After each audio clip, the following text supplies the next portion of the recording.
Donald Trump menace une fois de plus la Chine d'une augmentation massive des droits de douane sur les produits chinois entrant aux États-Unis.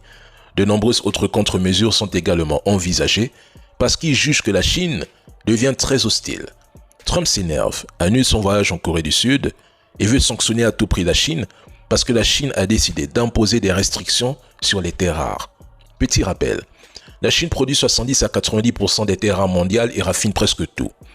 En imposant des licences d'exportation sur 5 terres rares supplémentaires, elle peut bloquer des industries clés aux États-Unis comme par exemple la défense, les puces, les voitures électriques, etc.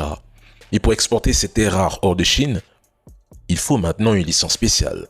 Et la Chine dit que c'est pour sa sécurité nationale et pour protéger ses techs d'extraction, raffinage. Mais non, Donald Trump juge que c'est une attaque personnelle. En gros, la Chine restreint ce qu'elle envoie vers les États-Unis et le monde pour faire mal à leurs industries qui dépendent d'elle, et les États-Unis ripostent en rendant plus cher ce qu'ils importent de Chine pour punir Pékin et pousser à un deal. Bon, qui gagnera à court terme? C'est forcément la Chine, car elle a l'avantage. Elle contrôle l'offre. Le Wall Street s'est retourné après les nouvelles menaces douanières de Donald Trump contre la Chine.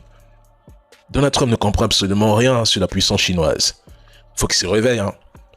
La Chine, c'est pas le Venezuela, encore moins les pays africains ou européens qui se soumettent aussi facilement à une petite pression. La Chine, c'est... Alors depuis Moscou, eh bien Poutine rit. Au Danemark, l'espace aérien est fermé dans la panique. En Grande-Bretagne, aujourd'hui en Allemagne, aujourd'hui en Belgique, même scène de désordre. Le simple vrombissement d'un jouet de 500 € bloque les infrastructures de plusieurs milliards. Voilà notre modernité européenne, un colosse d'acier qui tremble devant un moustique. À Moscou, Poutine rit, donc il n'a pas besoin de frapper, Poutine. Il joue, il tire les ficelles, il effleure nos nerfs et nous dansons, pris dans la farandole de nos propres frayeurs. Ces drones, Poutine ne détruisent rien véritablement, mais ils dévoilent tout. Ils dévoilent notre vulnérabilité, notre incapacité à tenir debout sans vaciller. Un continent, l'Europe, de 450 millions d'habitants, tétanisé devant un pays de 145 millions d'habitants. Elle est là, la réalité. La disproportion est en réalité obscène. L'Europe s'enorgueillit d'être une puissance douce. Eh bien, en réalité, elle est devenue une puissance fragile.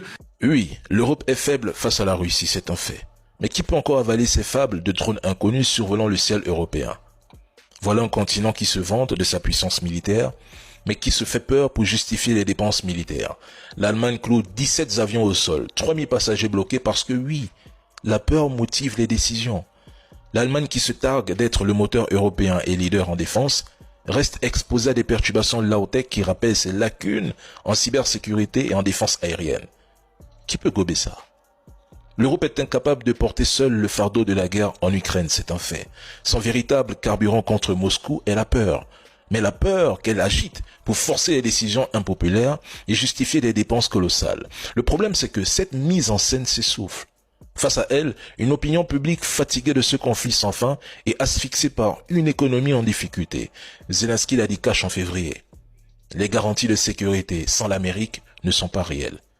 L'Europe sans les États-Unis ne peuvent aider l'Ukraine. En gros, quand la population doute, on lui ressort la menace russe comme un épouvantail. Invasion imminente, guerre, cyberattaque massive, espions partout, tout est bon pour maintenir la psychose. En réalité, sans ce récit, cette manipulation, cette propagande, l'Europe n'aurait ni légitimité, ni soutien pour dilapider des milliards dans une guerre qu'elle ne peut pas gagner seule.